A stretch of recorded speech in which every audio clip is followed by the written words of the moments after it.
reconnect with nature and your inner self in this episode of Let's Talk Tobago. I'm Davia Chambers, and in this episode, I'm taking you on a tour to the Argyle Waterfalls. This site is ideal for relaxation, romance, and rest. Here's a look at what's happening around Tobago. Highlights from the Ferry stakeholders meeting. What are the plans for the Division of Infrastructure, Quarries and the Environment? And later, we take you to the Falcon Games 2017. These stories and more when Let's Talk Tobago continues. We'll be right back. I was introduced to the marine environment by my biology teacher when I was 14 years old. And I decided to make it my passion. So I've been diving for almost 32 years. I decided, listen, this is the job for me. I also find great joy in introducing the kids to that environment because that's our future. I am Alvin Douglas. I'm a dive shop operator at the Store Bay Beach facility, and tourism is all a waiting. Argyle Waterfall was formerly the site for the famous Belmana riots in 1876. The hiking trail to the waterfall passes through the cocoa trees and immortelle that were used as shade trees for the cocoa. In our lead story this week, stakeholders met at the Mount Irving Bay Resort with the Minister of Works and Transport and the Chief Secretary of the Tobago House of Assembly to discuss the issue affecting Tobago, the departure of the current cargo ferry. Here's what happened. The inter-island fast ferry is a lifeline for Tobago. It's how food and other basic items, household goods, and even construction materials are brought to the island. Naturally, news that the Superfast Glacier, the main cargo ferry that serves the sea bridge, is departing later this month, has caused concern among Tobagonians. Many of them agree that Trinidad and Tobago should purchase its own brand new cargo vessel. Instead of spending all the millions to invest in the old one, is to get your own, build a new boat and done with that. Buying a used boat, I think that's more problem. The business community are among those seeking a solution to prevent any delay in bringing their goods to the island. And they met with Rohan Sinanan, the Minister of Works and Transport, Chief Secretary Kelvin Charles, and representatives of the Port Authority to get an update on the plans to replace the vessel in the short term. The stakeholders also had a chance to air their concerns. The minister has been given a mandate and has committed to going back to his colleagues in cabinet and to bring back to us, I guess, in the best interest of Tobago, what we have put forward on the table. Mr. Sinanan confirmed that central government will lease a new vessel within the next 2 months for a 3-year period. During this period, the Ministry of Works and Transport will seek to purchase a new vessel customized to suit the unique needs of Tobago and Trinidad. The Chief Secretary said the most important issue is ensuring Tobago is not adversely affected by the Galicia's departure.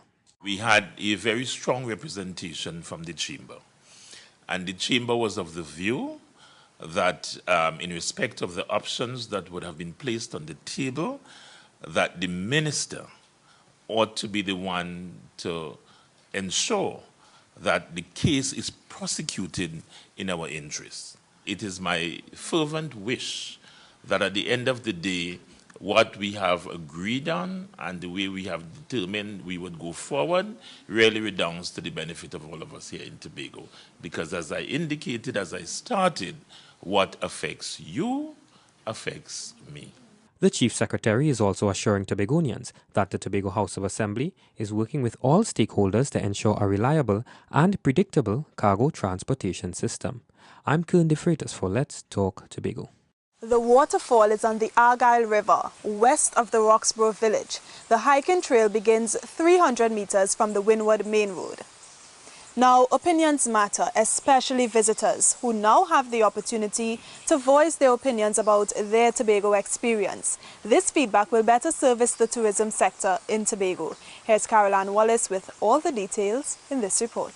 Visitors to Destination Tobago have a platform to officially state their views on their experiences on the island in order to help find solutions to the challenges in the tourism sector. The project is called the Tourism Baseline Survey. The survey will establish baseline data for specific tourism indicators, which will assist in tracking changes in the sector over time.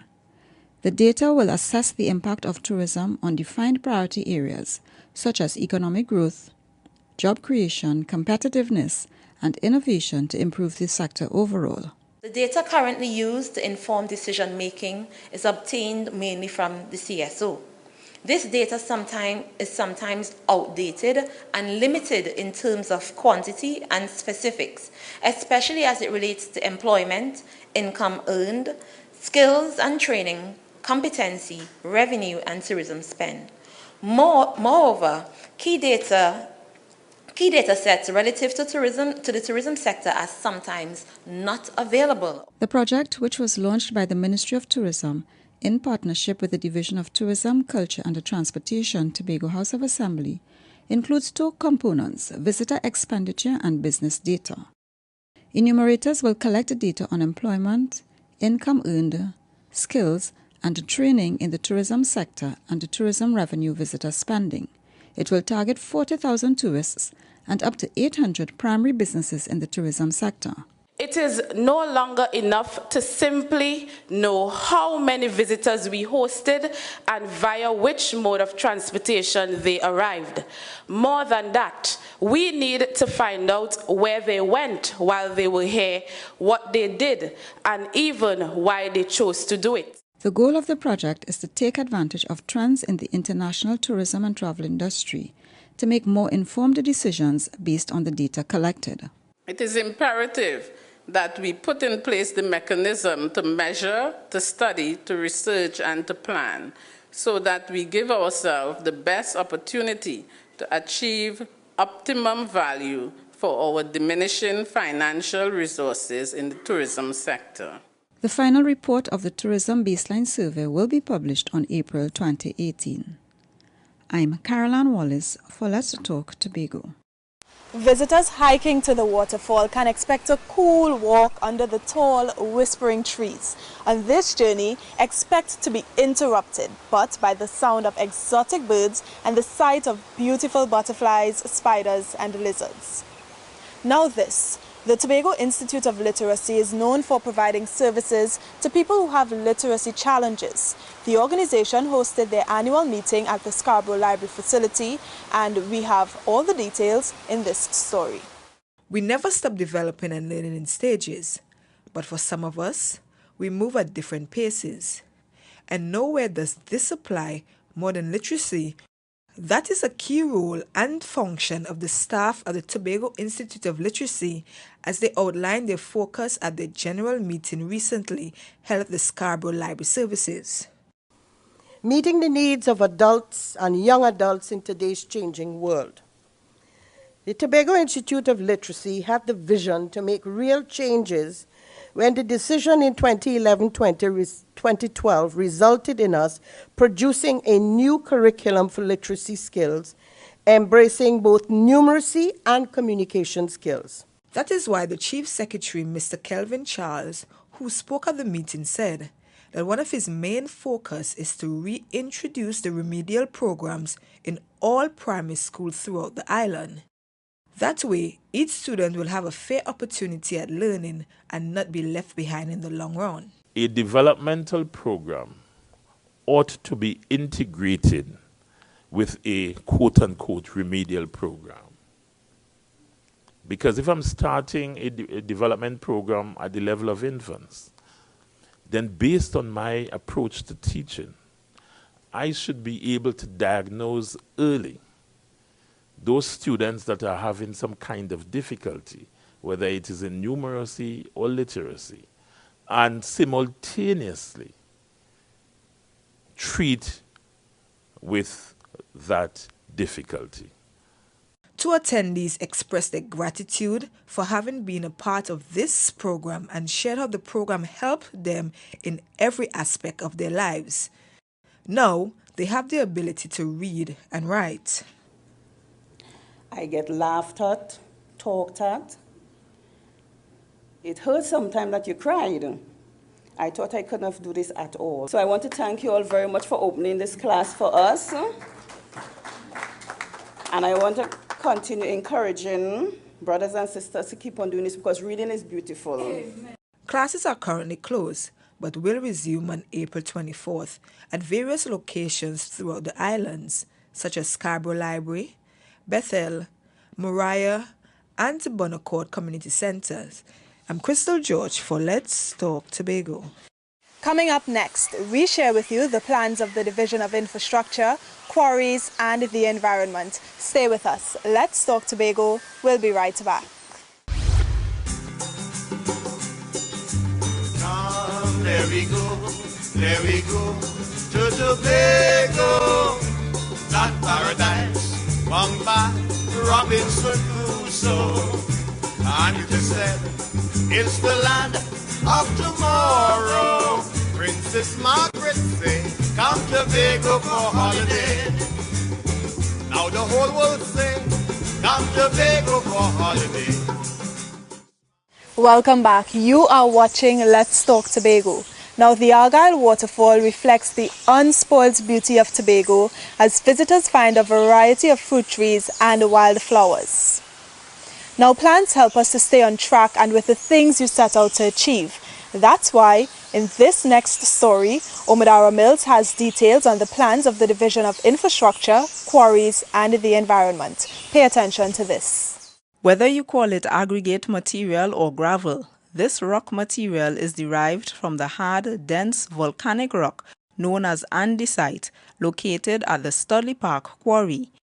It's a valuable resource available to the construction industry both locally and nationally, and with proper management, it can be a significant source of revenue for the island. So with this in mind, the Division of Infrastructure, Quarries and the Environment is seeking to implement a company-oriented model of operations at the quarry. We're looking at how we can ensure that we have the maximum yield from our quarry. And it means then that we have to look very closely at the operations of the quarry.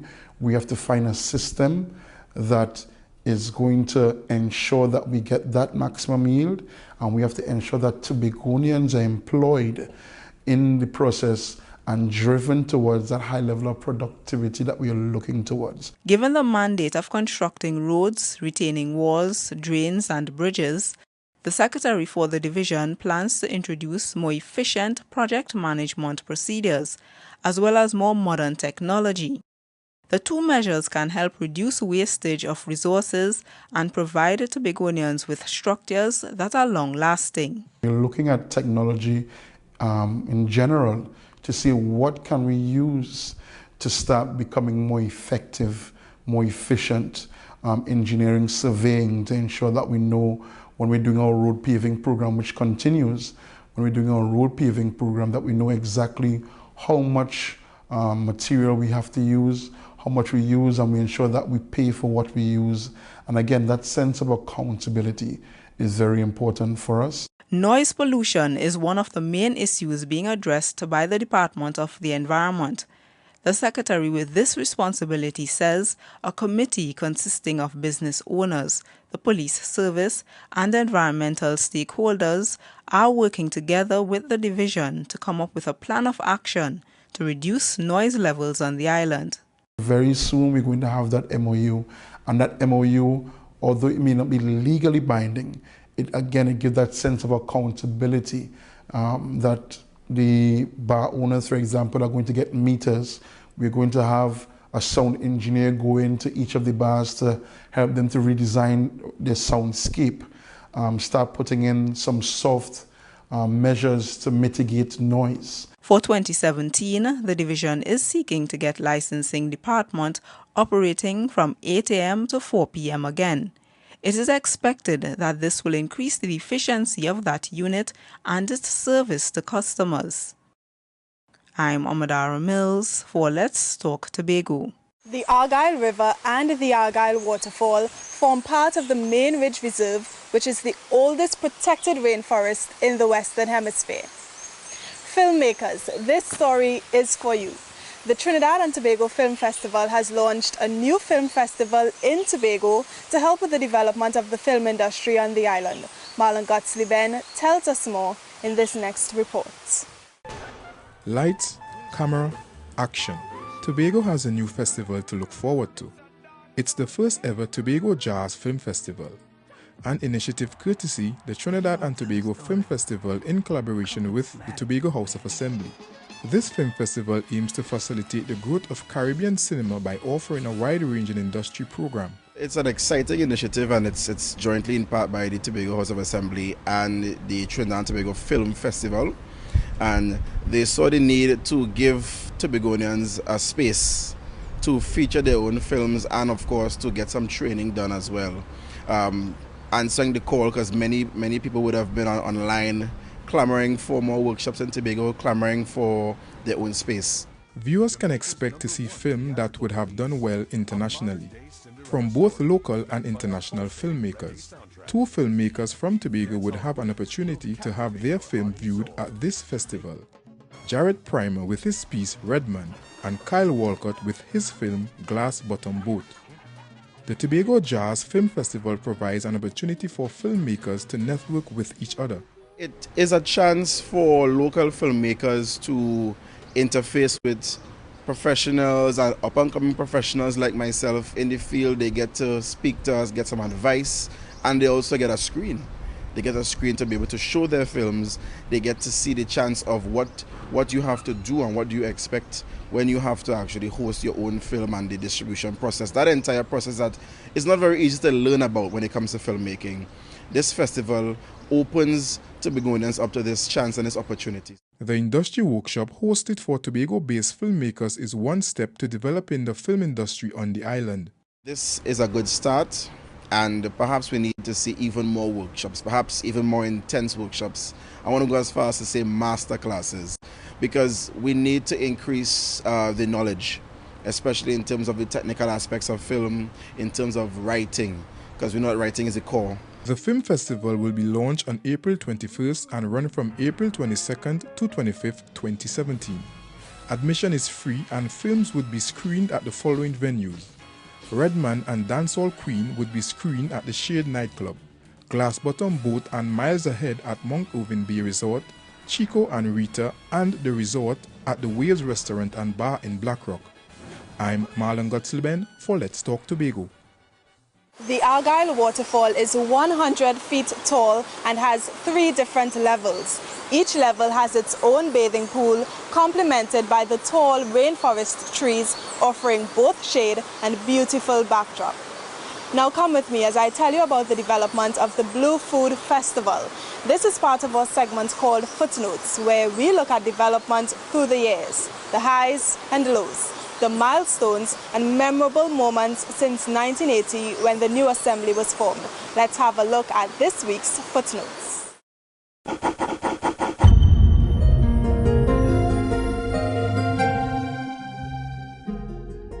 It's known as one of the world's best food festivals, an accolade that was given by one of the world's leading news organizations, CNN, to Tobago's Blue Food Festival. The Blue Food Festival, hosted by the Division of Tourism, Culture and Transportation, was started in 1997 by George Stanley Beard, who was then the Secretary of Tourism, Environment and Information. It was started to encourage hotels to use local staples on their menu, as well as to link the agricultural sector with the tourism sector. It began in the northern village of Lansfomé to expose the northern rural districts and encourage the consumption of Tobago's indigenous blue food, taro, better known as dasheen. In 2003, as the event grew and diversified, it moved to the Bloody Bay recreational grounds. The crowds that now converge at the festival have challenged organizers and cooks to develop the event beyond blue food. The event attracts local cooks from the combined northside villages of Lansfomé, Bloody Bay and Palatuvier to showcase their culinary skills and creative treats. Today, thousands of locals and visitors journey to the countryside to experience the scrumptious dishes from over 20 cooks. Each year, their inventiveness is showcased through various dishes created in innovative entrees, creative desserts, robust liqueurs, and inventive appetizers. Dasheen pizza, dasheen ice cream, dasheen pone, dasheen punch, just to name a few. Vendors vie for titles such as Most Creative and Best Display. Well, I was shocked. First time, first try, and I was shocked. glad. Overall dish, probably that's the dashing au gratin with the fancied albacore and the gravy made out of dashing too for the fish. And then it had best dessert, which is a dashing mousse with coconut. But for the assembly, it's more than just having the local cooks create these specialties once a year. The Division of Tourism, Culture and Transportation hope that the vendors use the event as a launchpad to create sustainable employment. The Blue Food Festival promotes tourism, builds the community and creates economic activity, and every year it's a major hit. People, food, everything from dashing. Just think of it, amazing. From drinks, kurma, chana, akra, everything. Just name it. It's cultural, it's just enlightening to come and see all this dashing. The festival has also been used for local research. In 2013, Dr. Selby Nichols and Bernadette Alspierre carried out research to determine if the Blue Food Festival contributes to increased consumption and increased nutritional awareness of the dasheen among its attendees. A cross-sectional study design was used. More than half of the respondents indicated that they knew the nutritional benefits of dasheen. Plans are already underway for this year's edition of the Blue Food Festival to be held on October 15th, 2017 at the Bloody Bay Recreational Grounds. I'm Keyshawn Wilson for Let's Talk Tobago.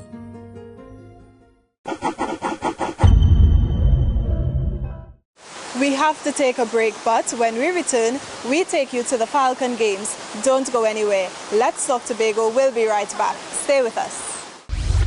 They say it's not what happens to you, but how you react to it that matters the most. And in the face of disaster, chaos, and panic, it is the Tobago Emergency Management Agency's comprehensive emergency response plans that will matter most to Tobago. This agency's modernized approach to emergency management is driven by technology, powered by networking, focused on community resilience, open to partnering, enhanced through training, and led by a highly competent and dedicated staff. This has positioned them as one of the premier disaster management agencies in the region and earned them Trinidad and Tobago Diamond Standard certification. Congrats, TEMA, Tobago Emergency Management Agency.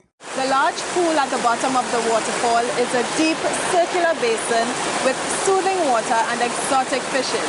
The gravel beach and large boulders are resting spots for visitors to relax and really enjoy the beauty of the waterfall. Now, the Dwight York Stadium was the place to be last weekend as the public gathered to support their favorite athlete at the Falcon Games 2017. Currently, Freitas has more. As Trinidad and Tobago's young athletes geared up for the annual Curfew Games, several of them appeared at the recent Falcon Games at the Dwight York Stadium. It provided them the opportunity to compete and assess their progress as they once again look to bring sporting glory to this country. But the Falcon Games offer more than a dress rehearsal for athletes preparing for competition. It gives up-and-coming athletes a chance to perform alongside others at the top of their field. We have been doing some work in terms of helping to develop certain infrastructure. Recently, we have done the circles outside the Dwight York Stadium for shot put and discus. Circles were also placed at the Signal Hill Secondary School. We are looking forward to put a long jump pit and some circles at the Speyside grounds. Of course, we have to get the approval, but we are all ready to put it in. And we would be working with all the clubs in Tobago for the development of track and field. The games have been hosted by Falcons Athletic Club for the past 16 years. And the club's president, Durley Lucas, is hoping to introduce night games for the event in the near future. It's a wish that just may come true for the 17th Falcon Games. As Mr. Lucas pointed out, it would be a treat to have this event at night. And I want to reassure the athletic fraternity that steps have definitely been made to ensure that next year this time we will have a night event. The value of sport is well appreciated on the island. It's also helping to develop outstanding citizens. Tobago's athletes are being encouraged to continue making the best of opportunities for development. It's why the Tobago House of Assembly supports the Falcon Games every year. I'm Kern de Freitas for Let's Talk Tobago. You should know that tours are from 9 a.m. to 5 p.m. daily. They leave every half hour and are 60 minutes long. Prices are reasonable and vary based on the category you're suited to, local, foreign, student, and so on. Now here's another public gathering at the Shaw Park complex to explore the future of education and work. Here's more in this report. Imagine having a few of your potential tertiary level institution and a few of your future employers under one roof.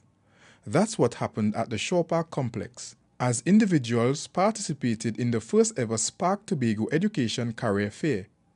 This career fair created an avenue for individuals to network with the respective agents. The idea behind this education career fair is to really provide a platform and an event where individuals can come and explore various options that are available to them in terms of their passions for careers, for education. So this is what this event is supposed to be. It's an invitation to many colleges, employers, training programs, so that they can share what is possible for your future. The Spark Tobago Education Career Fair provided a non-traditional career opportunity to individuals. The interactive experience allowed for questions and information gathering in a comfortable environment.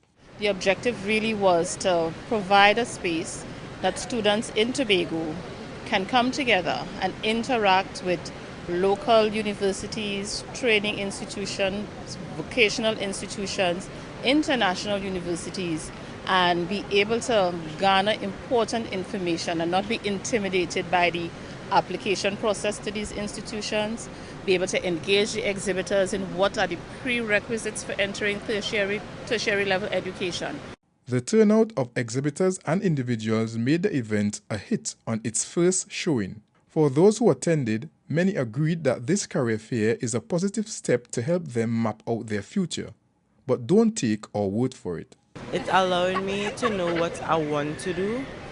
It's giving me like a rough layout of the workforce and the labor force and what you have to do to be successful as an adult and as somebody who is working. I think that this event could be a good way to discover new talents or a kid's dream, any teenager that is about to graduate also. It could be a good opportunity to learn about their future career and what they want to do in life. The Spark Tobago Education Career Fair is an initiative of Islet Company Limited in collaboration with the Tobago House of Assembly.